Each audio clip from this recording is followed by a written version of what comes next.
It's a great privilege and honor for us to welcome you all to the Global Digital Marketing Summit 2017. Here we have a speaker, Mr. Mark Evans, who is from Canada. Mark Evans is the principal with ME Consulting, which helps startups and fast growing companies focus on marketing that matters. Using frameworks, creativity, and storytelling, he has worked with more than 100 companies to jump their marketing. He specializes in messaging and brand positioning, strategic planning, and content development. Before starting ME Consulting, Mark was an award winning technology journalist. He is also the author of Storytelling for Startups, a book that helps entrepreneurs embrace the power of story driven marketing. Yeah, All yeah. right. Well, thank you for the introduction. It's good to be here. I spent a lot of time working with startups and fast-growing companies, helping them really figure out two things. One is what to do in terms of embracing the power of marketing, creating roadmaps for success, and then actually executing on their marketing plans. And so today, I want to talk to you about how you can create a roadmap for marketing success, um, and figure out the most effective ways to attract traffic, leads, and sales. All right, for the next slide. Okay, so one of the things that it's important about marketing is that, as Michael Porter says, the essence of strategy is choosing what not to do. And this is important because a lot of companies try to do everything. They try to be all things to all people. And what happens as a result is they end up doing everything in a very mediocre way, as opposed to focusing on things that matter, focusing on a small number of things. And so this is how many fast-growing companies do marketing. What they do is they throw spaghetti at the wall and they try to see what sticks. And this is not marketing. This is basically bad planning, because they're desperately trying to find a way that they can connect with their target audiences. And so they call this experimentation, but really, it's really a failure plan. Or they do something like this: is they try everything and anything, and they take a shotgun approach to marketing. And again, this doesn't work either.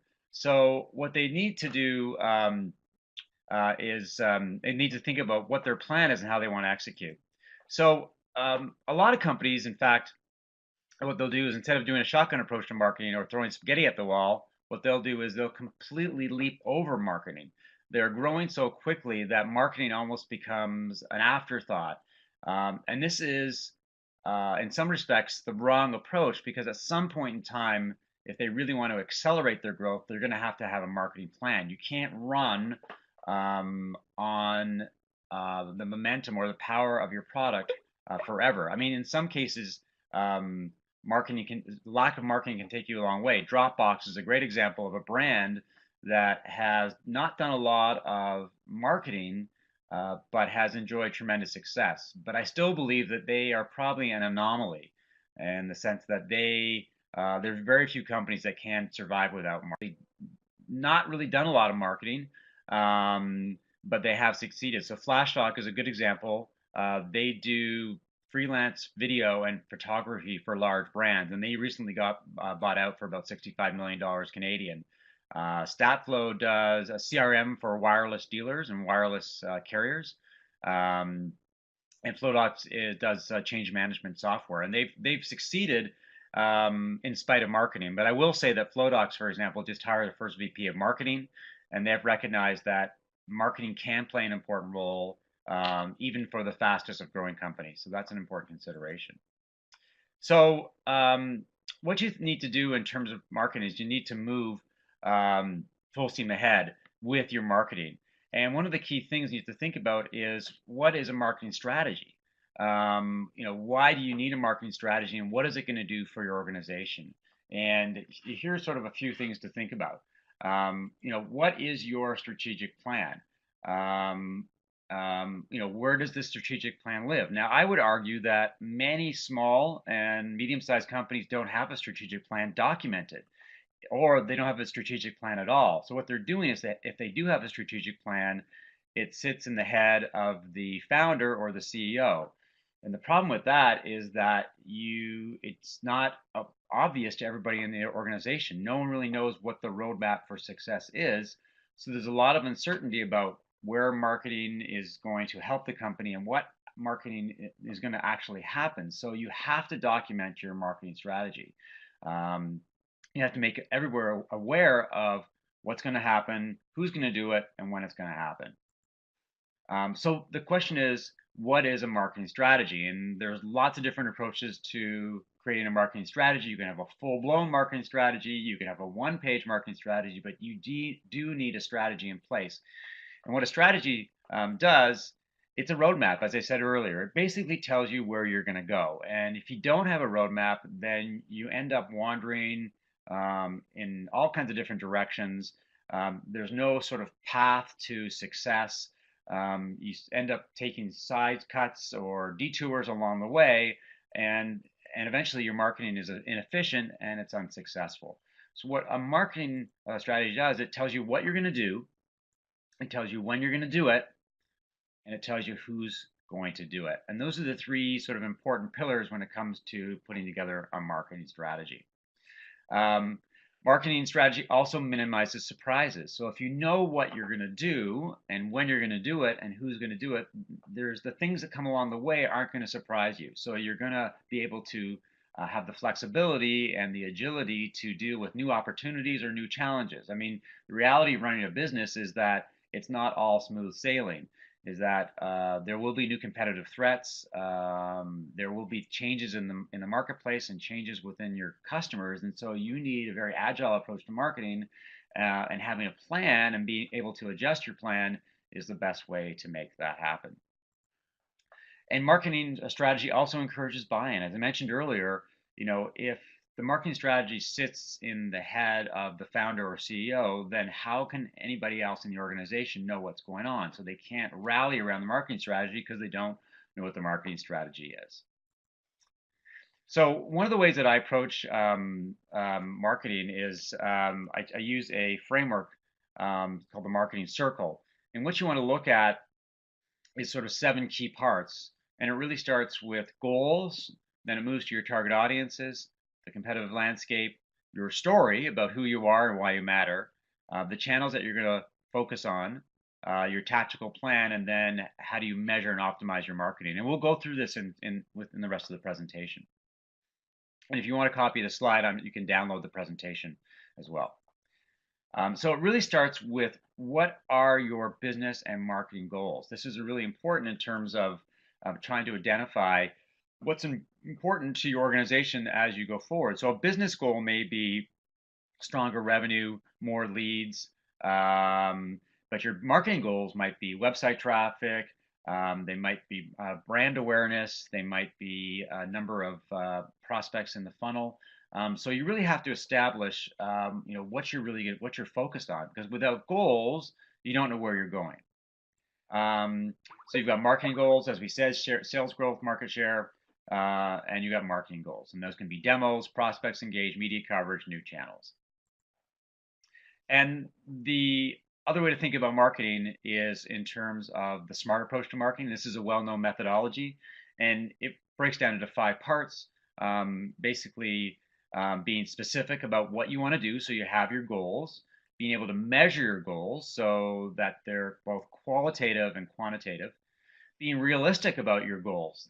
Are your goals achievable? You could say, well, I want to have 1 million page views, but your organization really within your marketplace, maybe 50,000 is more achievable.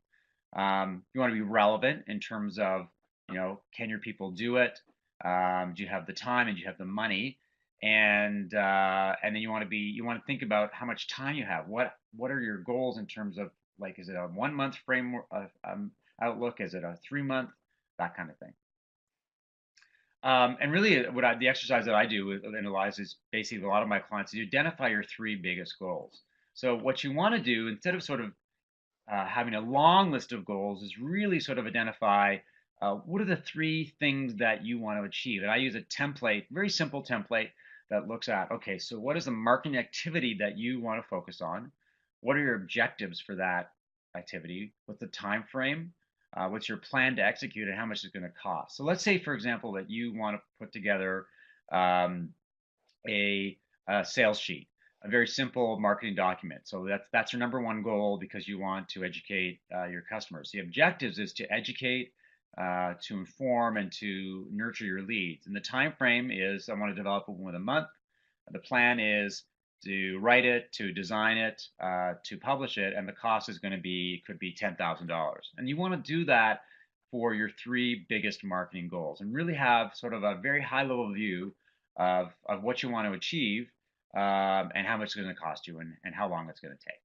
It's a very, like, I'm breaking things down into a very simple format because I don't think marketing has to be that complicated or that complex. What you do need to know is really sort of get your head around where you're going. And if you can do that, even in a very simple way, you're going to be more effective than having no plan at all. The other thing that you have to focus on, and this is really important when it comes to marketing, obviously, is who matters to you. Like, who are the people that you're going to be focused on? And you need to think about, what are their goals? What are their needs? What are their challenges? What do they dream about? What are their problems? What are their aspirations? How do they define success? Um, and once you have a clear understanding of your target audiences, that makes marketing a lot more effective, and it makes putting together a strategy a lot easier too, because you're not focused on anybody and everybody. You're actually focused on the people that matter to you. And so what I like to do is sort of, when I'm looking at target audiences, is actually focus on the ideal customer. This is the person who really, really needs your product. You can deliver a lot of value to them because they're interested in what you're selling and they see value in it. And again, it's a very simple template for identifying your ideal customer: their name, male or female, how old they are, and what industry they work in. And then the three questions is what keeps them up at night. So this has to do everything with, what are they worried about? What are their concerns? What are their biggest points of pain? What do they dream about? Like, what does success look like?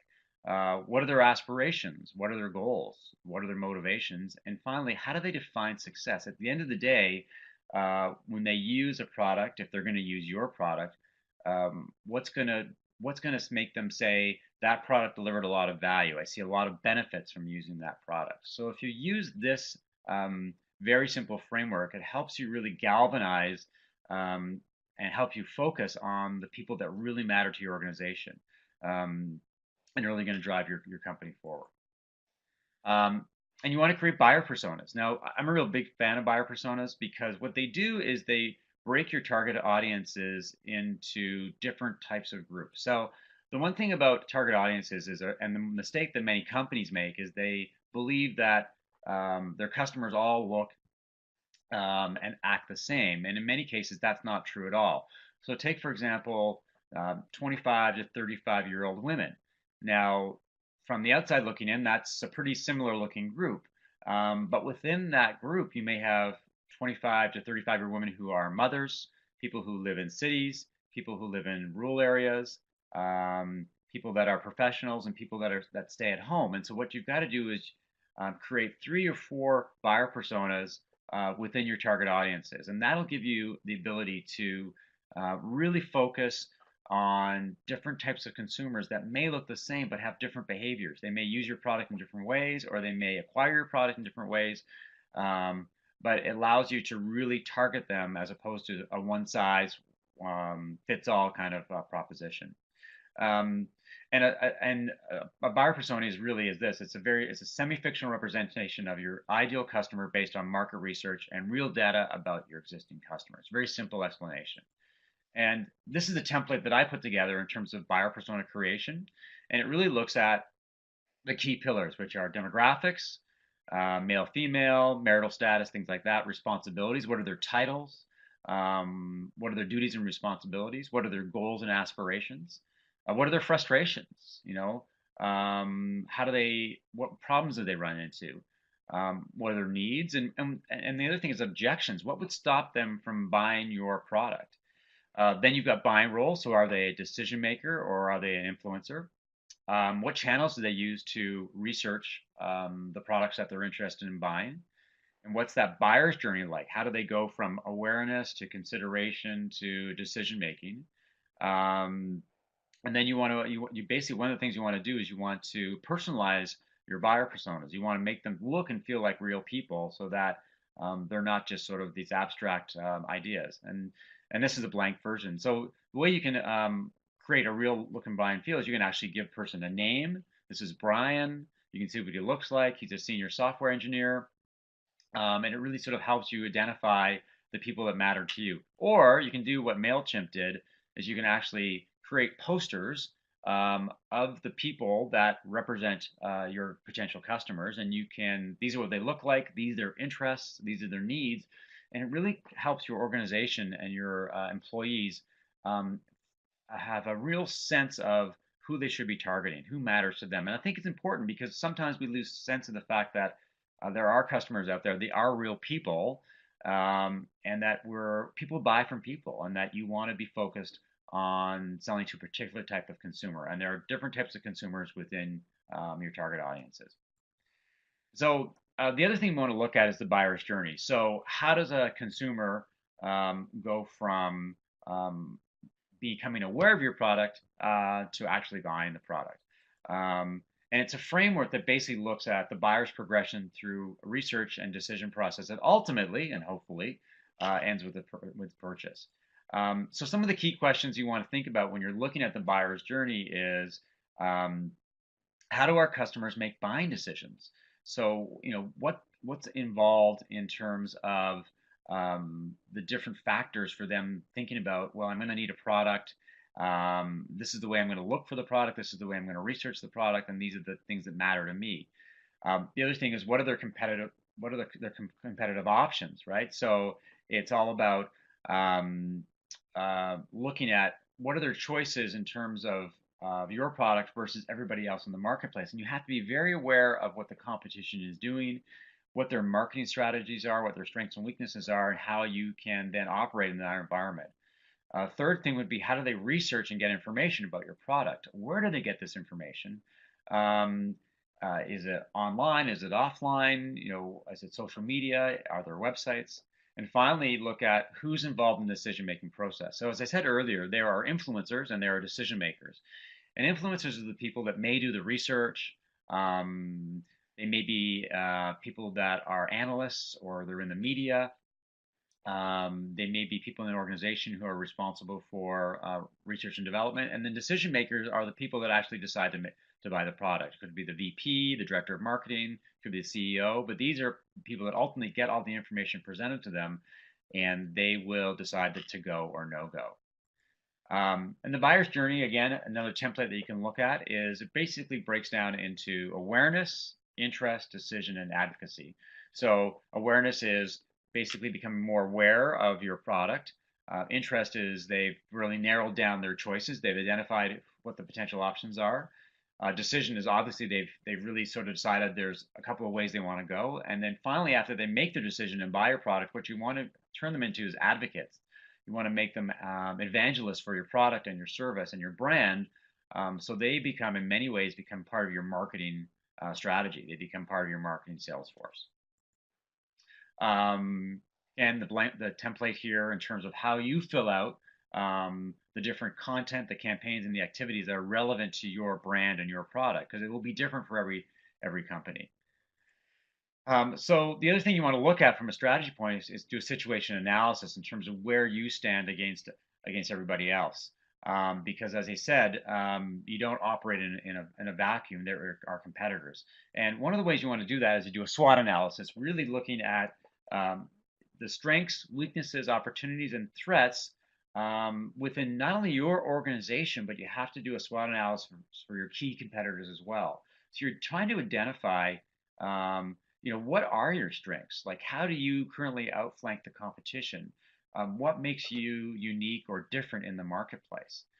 Your weaknesses. I mean, every brand, every product has weaknesses, and so being very aware of the things that you're not doing well, the things that you're maybe not doing at all, that may pose a threat in the future.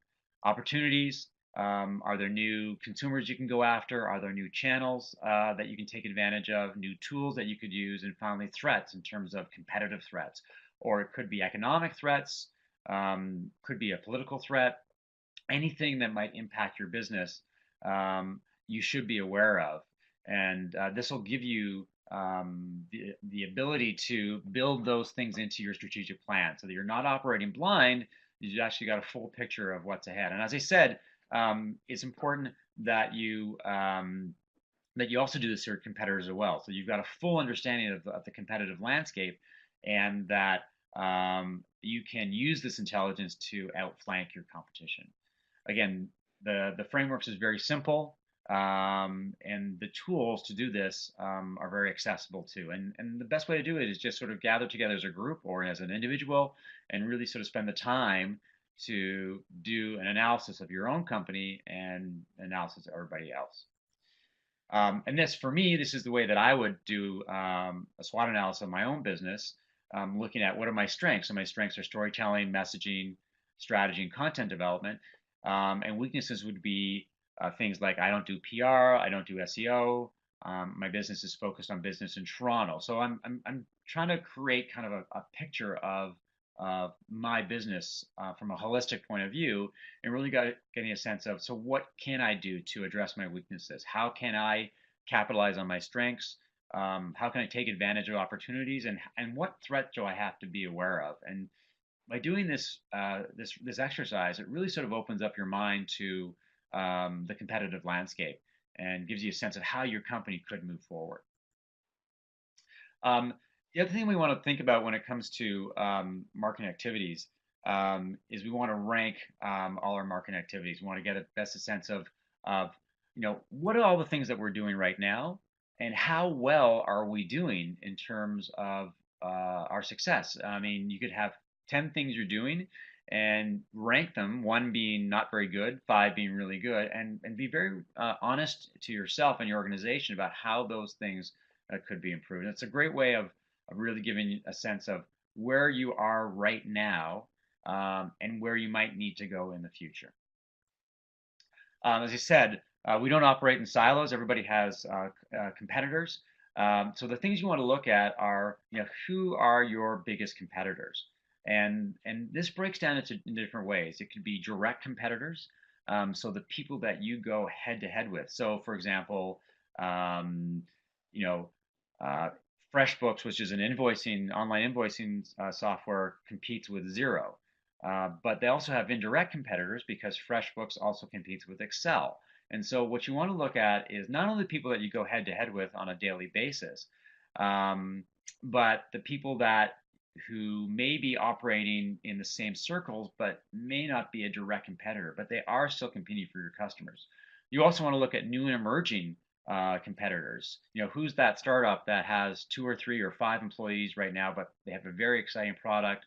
They're leveraging new technology such as AI, and sooner or later they may have the potential to see rapid growth. And you want to be aware of who they are, so you can deal with them and effectively sort of outflank them. And finally, you want to identify struggling competitors. These are the companies that they've lost some momentum. Their technology's old. Their customers are vulnerable, and so from a marketing point of view, there's an opportunity there to steal market share from an existing player. So it's really important to identify the whole gambit out there, the whole competitive landscape. And as I mentioned, doing a SWOT analysis on your different competitors can provide you with really good insight and intelligence.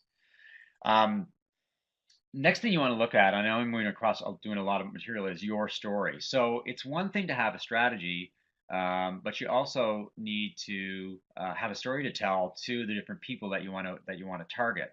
And so this breaks down the exercise that I do to help you create strategies and exercise that you can do internally in your own organization is come up with 4-word stories. And the way that you do this is that you try to describe your company in 4 words. What is it that will separate your company from the pack? And so, for example, I'll give you some examples.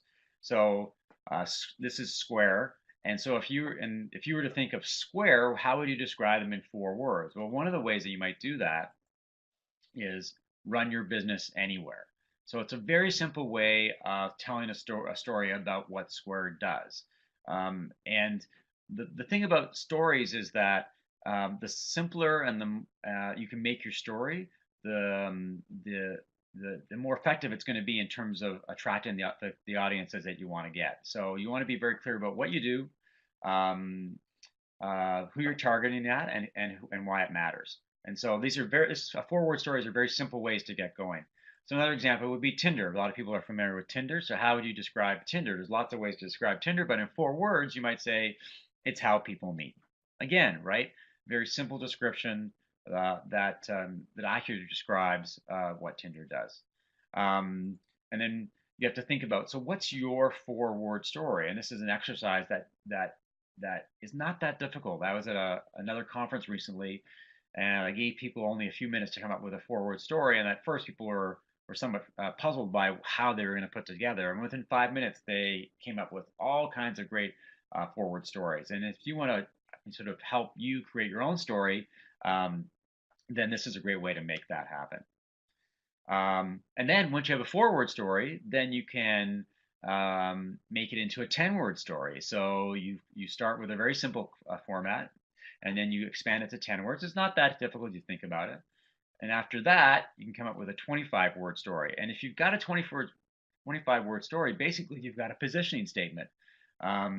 You've come up with a way to effectively position your company in the marketplace that tells people what you do and why it matters. And those are the two most important things when it comes to storytelling. If you can be really clear about what you do and why it matters to your target audiences, then you've got a way of effectively positioning yourself within the marketplace and within the competitive landscape. And then finally, you come up with your 100-word story, which could be your elevator pitch, which is a necessary part of doing business. And this is Warby Parker basically makes their elevator pitch very public, and they wrote that about themselves in 100 words.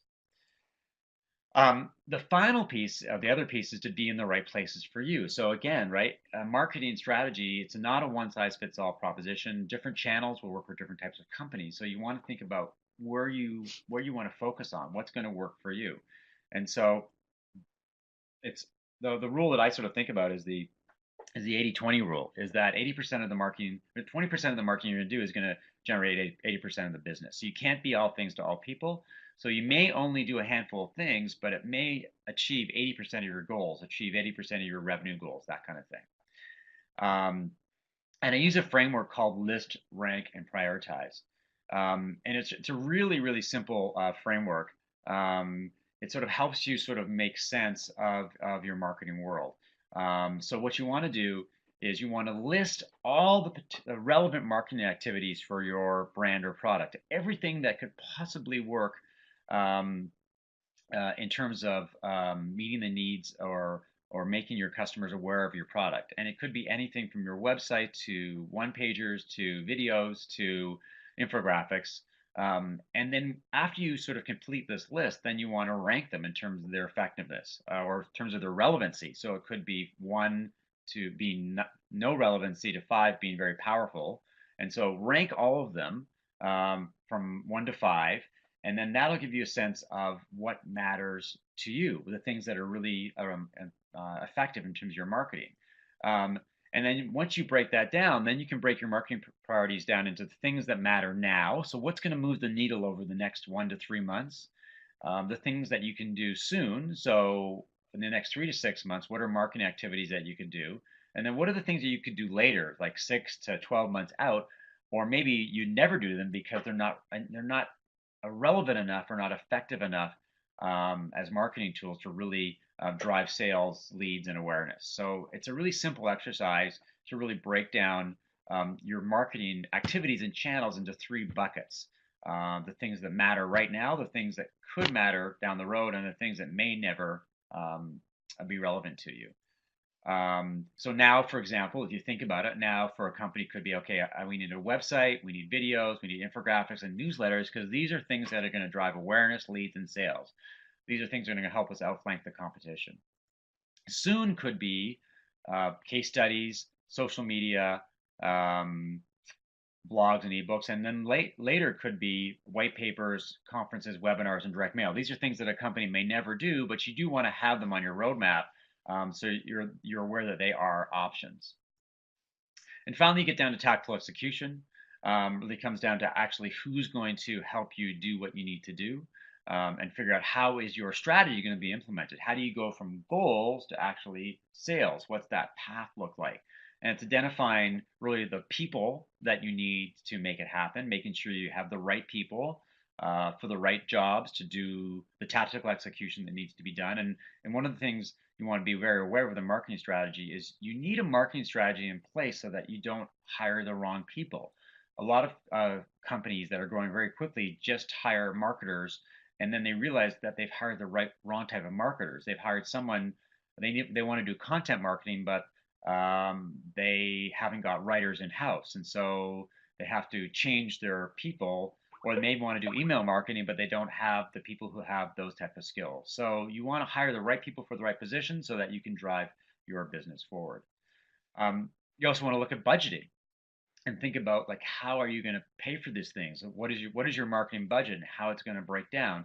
And you can use a very simple spreadsheet to break down your marketing plan to identify what your costs are and what you're capable of doing based on how much money you have. And again, it breaks down to the now, soon, later methodology. Now may be impacted by how much money you have to spend over the next 3 to 6 months. If you don't have enough money, then you can only focus on a certain number of things. And it's better to focus on fewer things and do them really well than do many things and not do them very well at all. Very simple sort of proposition there. And marketing expenses could think of direct selling costs, advertising, sales promotion, PR, marketing administration, and then things like training and subscriptions. There's all kinds of things you need to look at.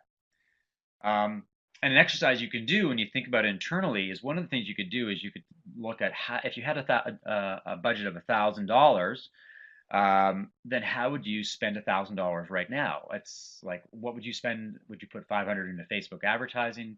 Would you put $100 into AdWords? Would you put $250 into PR? So it's a really simple way of breaking down what your budget might consist of. And looking at what is really important right now. What are the things that are gonna you allocate a lot of your marketing budget to do, and what are the things that you're not going to spend any money at all.